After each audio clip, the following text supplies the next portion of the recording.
Welcome to the Deep Dive. We're here to unpack compelling stories, pull out those critical insights, and really give you a shortcut to being genuinely well-informed. Today, we're diving deep into, well, a truly pivotal moment in corporate history, the 1982 Tylenol cyanide poisonings. This wasn't just, another corporate crisis. It was the event that fundamentally reshaped how companies everywhere think about product safety and crisis management. Yeah, absolutely. And our mission here for you is to really dig into the source material and pull out the most important stuff. How exactly did Johnson & Johnson handle it? What were the specific strategies they used? And what are those lasting lessons? Lessons that frankly still apply to any organization facing a sudden, really severe challenge. It's quite the masterclass in resilience. We want to give you that distilled wisdom. It really is, and it's a story that becomes even more remarkable when you think about, well, what product recalls were like before 1982. Historically, if a company had a problem, admitting it publicly, that often just invited lawsuits, maybe fines. It wasn't the first instinct. Right. And doing nothing, of course, that was dangerous for the public, and you could still get hit with penalties, from the CPSC or the FDA.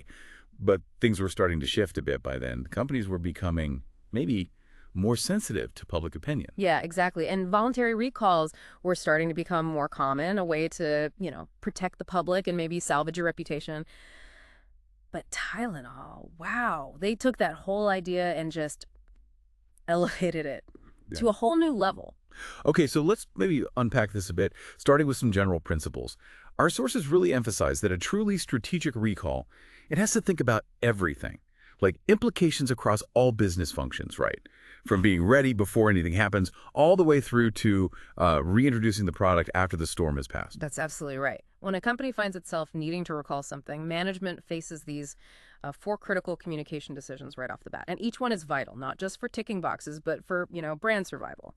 First, there's the effective initial announcement. It sounds simple, but it's not just getting the word out. Right. It's reaching as many affected consumers as possible and fast. Exactly, as quickly as possible, Yeah. especially back then, without, instant digital communication everywhere. The speed and the reach, Yeah. that was a huge logistical challenge for many companies. Second, easy consumer identification. You need clear info lot numbers, dates on the product, the package, even the shipping box.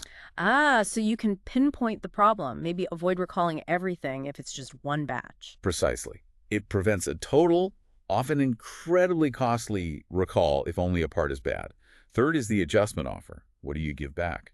Could be an exchange, maybe a free repair for a component, some kind of compensation. It's about making things right. Make sense? And fourth, building a dedicated recall team, pulling people from key departments. This is crucial because, well, the company still needs to run, right? You can't just shut everything down. This team manages the crisis while the rest of the business keeps functioning. And it's fascinating. The sources note something interesting here, that actually building and keeping communication channels open was seen as more effective than just, say, throwing money at ads to try and win people back initially. Why do you think that distinction matters so much? Well, I think it speaks volumes about trust versus just persuasion. Advertising tells people things, sure, but clear, consistent, honest communication, that builds a relationship. And in a crisis, that relationship is, well, everything. It really underlines that dialogue, that transparency. It's more powerful than just a one-way sales pitch. Yeah, that really resonates. Okay, now let's pivot. Tylenol before the crisis. Because to really get the stakes here, you have to understand just how huge this product was. Can you sort of paint that picture for us? Tylenol's market power back then. Oh, absolutely. And this is where it gets really interesting. Tylenol wasn't just, another pain reliever. It was a behemoth, an absolute titan. Johnson & Johnson itself, the parent company, was a massive $5.4 billion a year healthcare giant, owned something like 149 companies, including McNeil Consumer Products, the folks who actually made Tylenol. Wow, 5.4 billion back there. Huge money. And J&J was doing great. Earnings were up like 16.7% in 81. 1982 was looking even better. Now, Tylenol itself, it had been carefully built up, promoted to doctors, pharmacists since 1960, pitched as, the aspirin alternative that was easier on the stomach. By 82, they were advertising it heavily to the public. And get this, it held an incredible 35% share of the entire $1 billion analgesic market. 35%, that's dominance. Complete dominance. Yeah. And financially. Tylenol was estimated to bring in 71% of J&J's worldwide sales, and maybe 15–20% of its profits in 1981. The McNeil executives, they were really bullish. They actually projected Tylenol would grab over half the market by 1986. Yeah. So, yeah, this wasn't some minor brand. It was absolutely central to J&J's health. The stakes couldn't have been higher when disaster struck. And strike it did. It was terrifying speed. Take us through that day, September 30th, 1982, the rapid onset, the initial shockwaves. It started with a phone call. J&J got a call from a reporter, Jim Ritter of the Chicago Sun-Times, asking about Tylenol capsules and poisonings. Almost at the same time, a report lands from the Cook County Medical Examiner's office, confirming 3 people had died, tragically died, from ingesting cyanide found in Tylenol capsules. Oh my God. The aftermath was overwhelming. Calls just flooded in. Newspapers, TV, radio stations, pharmacies, doctors, hospitals, poison control centers, and hundreds, probably thousands of panicked consumers, all calling J&J, trying desperately to figure out what was going on. That sounds like just an absolute nightmare scenario. Information overload mixed with pure, raw public panic. What stands out to you about how quickly that escalated, that feeling of the ground just falling away, that free fall? It was the sheer volume, I think. Just imagine. Every news outlet, every worried person, every doctor, all hitting the phones at once, looking for answers to something that was honestly unthinkable at the time. It wasn't just a poison, it was the fear, spreading like wildfire, instantly. That's what created that profound freefall feeling. And in that chaos, the CEO, James Burke, his immediate actions were, well, they became legendary. He had to somehow judge order to it all. So how did he start? What were those absolute first steps to try and stabilize things, manage this unprecedented crisis? Burke's very first move was smart. He picked key people from different departments to form a strategic crisis team. This was critical, like we discussed earlier, to make sure the company could keep running while dealing with the crisis. He needed top people. The A-team, basically. Absolutely. James Burke himself, obviously. David Clare, the president. David Collins, who chaired McNeil and was vice chair at J&J, and Lawrence Foster, the corporate VP for PR. Top management expertise was essential. Then he moved incredibly fast. Burke sent Collins, along with a lawyer, a PR person, and security, straight to McNeil's HQ in Pennsylvania by company helicopter. At the same time, a company plane flew a scientist, a PR assistant, and a security agent directly to Chicago. Boots on the ground. Wow, mobilizing instantly. Instantly. And another lawyer went straight to the Cook County Medical Examiner's office. Their job, gather every scrap of information. Who were the victims? Cause of death. What were the lot numbers on those bottles? Where were they bought? When were they made? How were they distributed? It was an immediate, intense intelligence operation. And right in the middle of all that chaos and information gathering, J&J did something remarkable with the press, right? They fostered this close relationship almost immediately. How did they manage that?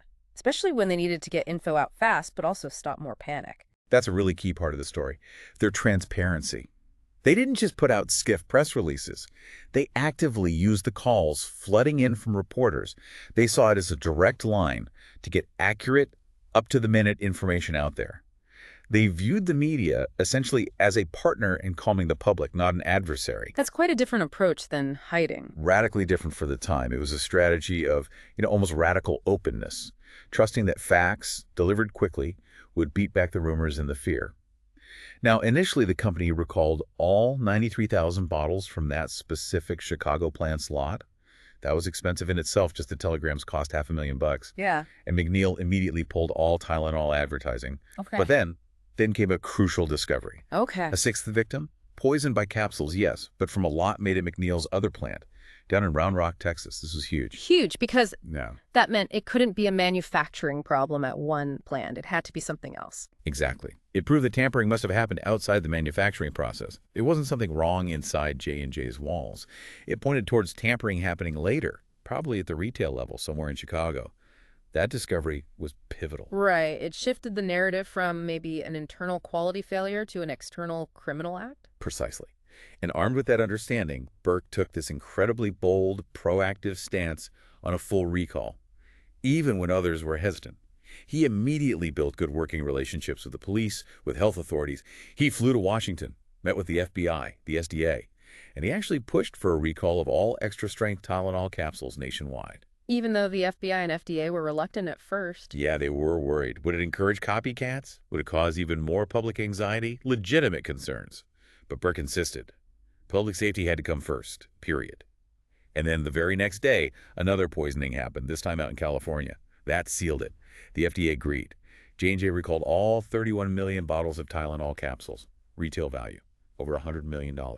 $100 million in 1982 dollars. That's staggering. It was almost unthinkable. A massive financial hit. But it was this huge public commitment to safety that really flew in the face of conventional business thinking back then.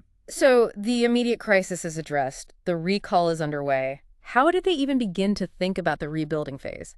After a blow like that, how do you start to win back trust?